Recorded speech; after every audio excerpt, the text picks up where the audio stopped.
Hello everyone and welcome to Journey with the Kellers. My name of course is Amanda Keller and today we are going to be in the Keller kitchen again. So I'm pretty tired today. It's been a long day at work and it's been really hot outside, but we're gonna get through this. So this is kind of a big recipe, but not a big recipe. It can take a while, but not take a while. You'll see what I mean. Okay, so what are we making today? Well, today I think is another new cookbook. It's Marvel Eat the Universe, the official cookbook.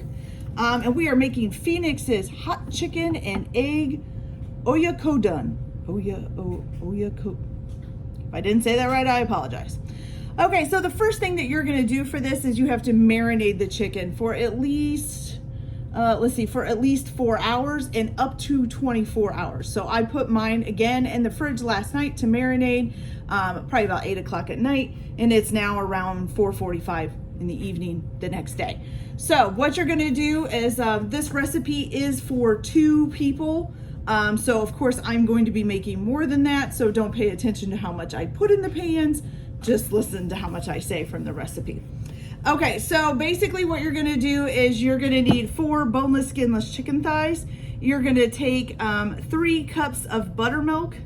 That's gonna be divided up, I'm sorry. 1.5 cups of buttermilk with 2 tablespoons of a vinegar-based hot sauce, which is basically just your normal hot sauce. And then also 1 tablespoon of kosher salt, and you're gonna mix that together in a bowl, and then you're gonna put your boneless, skinless chicken thighs in there.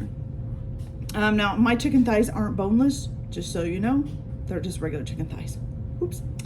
Okay, so once you do that, you're gonna refrigerate it for 4 hours or up to 24 hours, depending on what you're going to do. And of course, I have already done that. I have my bowl of chicken thighs right here. Okay, so now on to what you do next. So first of all, you're gonna wanna heat up your oil because we are going to fry this. Now, I had ordered a deep fryer and it was supposed to be here today, which it is on its way, but it hasn't made it yet. So unfortunately, I'm gonna have to do this in a pan, which I don't like doing. It's very hard to keep the temperature of the oil up when you're using a pan. So just remember, you have to get your oil heated up to 375 degrees. But remember, when you put your chicken in there, the oil temperature is gonna drop. So you need to make sure you turn the heat up to bring it back up to temperature. Reason being because if it drops too much and the chicken's not actually frying right, the chicken will kind of get soggy and icky and the breading will start to come off instead of actually frying. So that's pretty much why I don't like using a pan. You have to be a little bit more hands-on than if you had a deep fryer, because deep fryer has a thermostat that controls it for you. But we'll just move on. Okay, so you're gonna put your vegetable oil in your pan or your deep fryer, whichever one. I don't know if it gives you an amount. No, it just says for deep frying. You're gonna wanna make sure that, of course, you've got enough for quite a bit of chicken to go in there. Get oil all over my shirt while I'm at it. It'd be really awesome if while I was heating this oil, the deep fryer just showed up and I could just put the oil in it, but it probably won't happen. All right, so we got that going. And we're gonna turn this on. Then if you're using a pan, oops, wrong turn. There we go. If you're using a pan like I am, you're gonna wanna have a oil thermometer. This is a little nice one that just clips onto the side of the pan. First, you gotta move the clip down. And then that way you can keep track of, where the oil is at. Make sure it's not too far down. I don't need the cover here. Okay, and you just clip that onto the side of the pan and then you can see what your temperature is at, okay? All right, so now we'll be back as soon as I get over there so we can bread our chicken up and get it ready to go while this is heating up. Be right back. Okay, so now that we've got our oil heating up, we need to go ahead and bread our chicken and get it ready.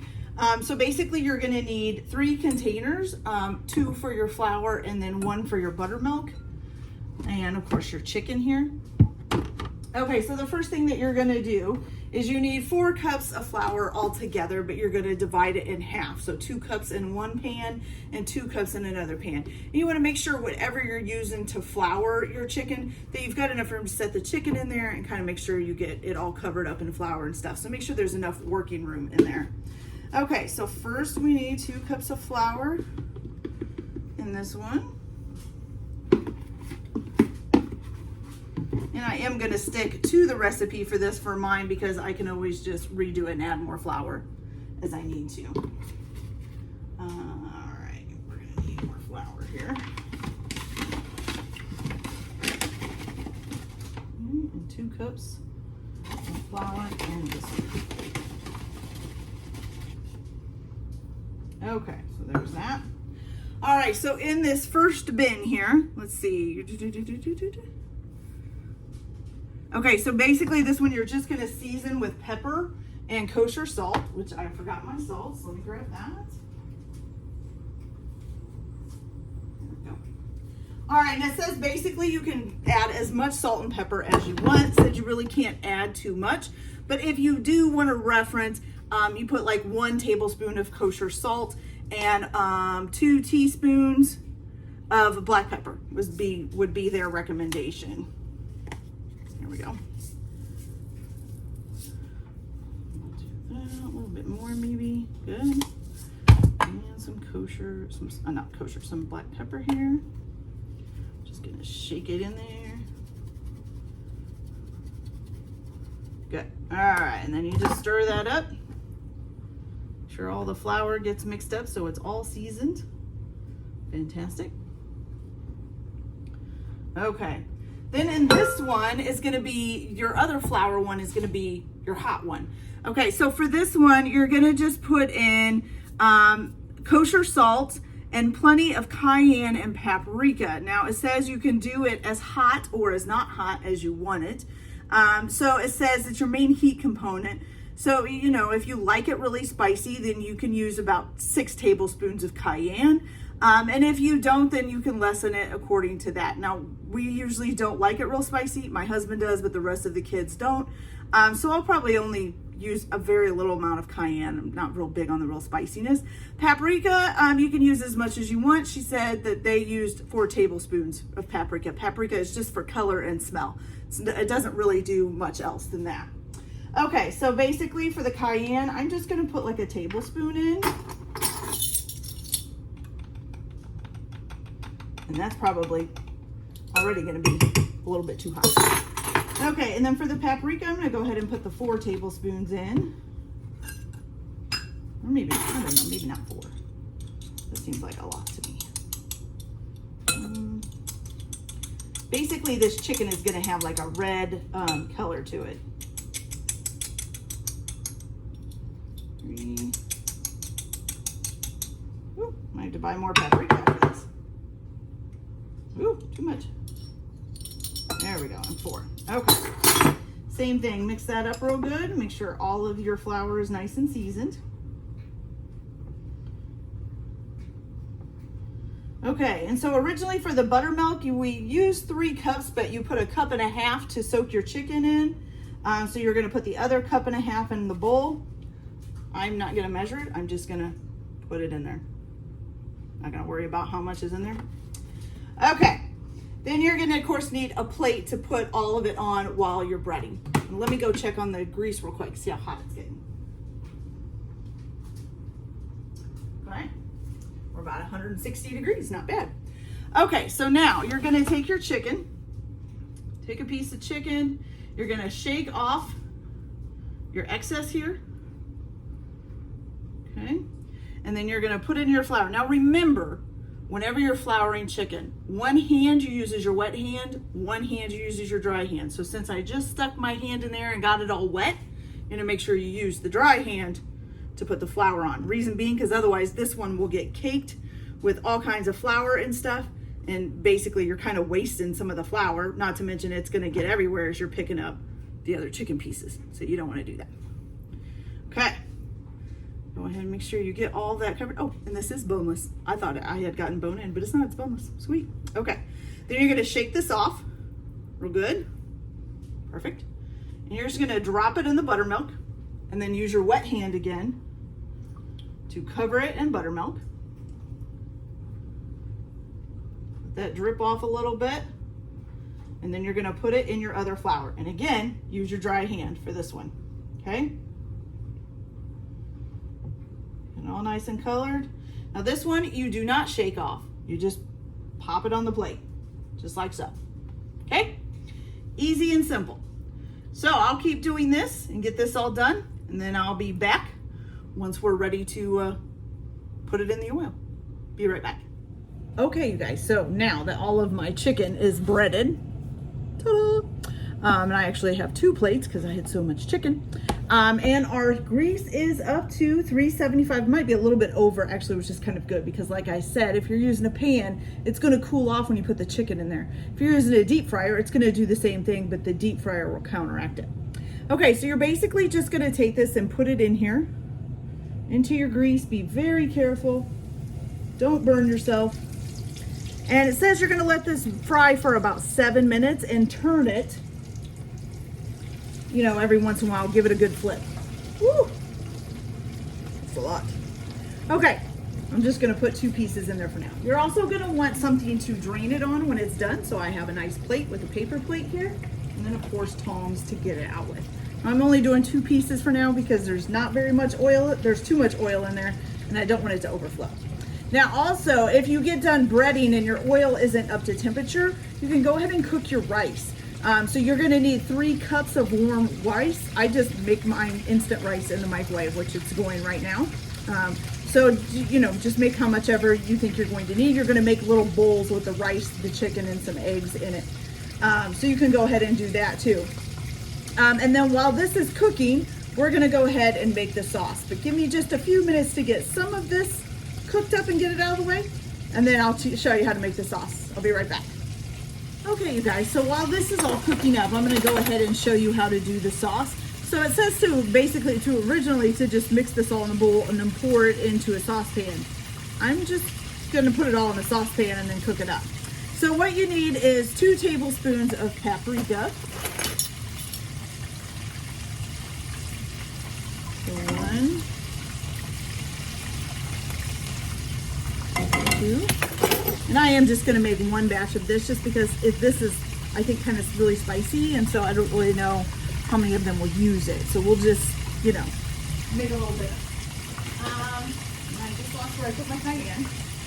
Oh, I put it away. There we go. Okay, then we need 2 tablespoons of cayenne. Sorry if I'm talking really loud. I'm trying to talk over the grease here.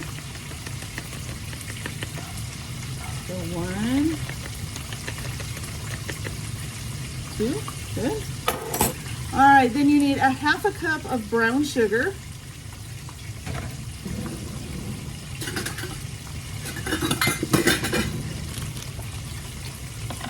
Does it say the packet? I'm gonna guess that's your packet. Most of the time, brown sugar you do. Okay, 1/2 cup of that. Then you're gonna need 2 tablespoons of soy sauce.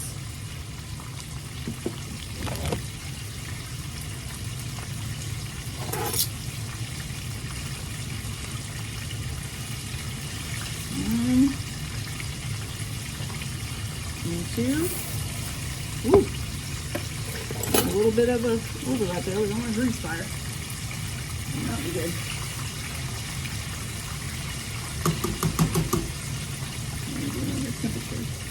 Temperature seems okay. All right, and then we want, let's see, 1 tablespoon of mirin, I'm not sure how you say that.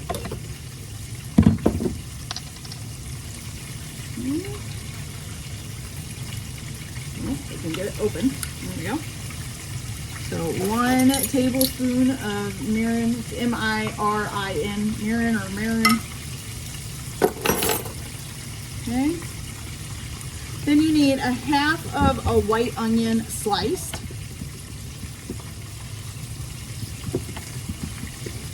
Oops, just put the wrong lids on the wrong thing. There we go. All right, I'm gonna get my onion over here. This is a whole onion, so we're only going to take about half of it.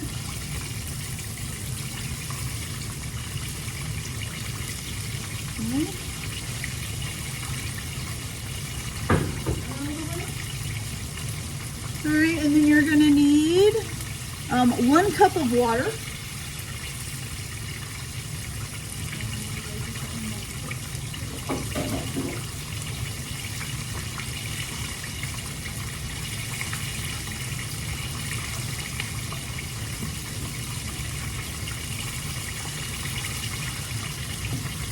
One cup of water.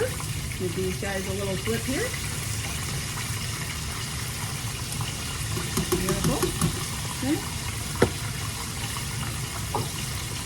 All right, then you're gonna need 1 small packet of dashi seasoning. Now, I thought at first when I read this that it meant dash seasoning, like Mrs. Dash. But it's not, it's actually called dashi seasoning. It comes in little packets here. One of those. And then the 2 tablespoons of vinegar-based hot sauce. Maybe. Once I get this in there, then you're going to stir it up and you're going to cook it until the onions soften. Okay? So I'll get that done and then I'll be right back. Alright you guys, so last but not least, the last thing that you're going to want to cook up for this after you get your sauce done, and yeah, I still have some chicken going because it's going to take me a little bit to get all this cooked up. But what you're going to want to do is you're supposed to take like 2 tablespoons of some of the grease from cooking the chicken and put it in a skillet. I'm just going to use canola oil. I don't really like doing that. Okay, you're going to basically cook an egg per bowl that you're going to make. So if you're making it for 2 people, then you're just going to make 2 eggs. And then, so you're just going to crack these in and you're going to cook them to whatever you want. I'm just going to do some over easy ones here real quick. And then once I get these all cooked up, I will assemble a bowl for you and show you what they're supposed to look like. All right, we'll be back in a few minutes. All right, you guys, so I'm going to quickly show you how you assemble these. So basically, you just take a bowl. You're going to put in the rice in the bottom of the bowl. Okay, and then you're going to put a piece of chicken or 2. Actually, 2 is what it is for a bowl. In there. Now this is where you can pour the sauce over. Like I said, I'm not going to do that because I'm going to let them choose on whether or not they do that. Why is my husband talking in the middle? I don't know. Anyways, then you're going to put your egg on here. Just let that down in there. And then you can garnish it with a pickle. Just to make it look a dill pickle. It says a sour dill pickle, which I couldn't find, so I just got a dill pickle. The other thing you can use is they have these oblate discs. These are edible discs that you can put over top of the egg, and you can draw a star on it from, like the guy with the eye. And you can put that over your egg so it'll have a little star design. You just use like a marker for it, a food writing edible marker, and you can do that. So that's how you put them together. All I'm going to do is just give a little taste test of the breading. We all know what chicken tastes like, I think. So let's see what this tastes like.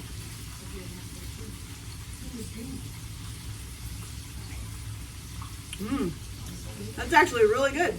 And I didn't make it too spicy. Good on me. All right, you guys.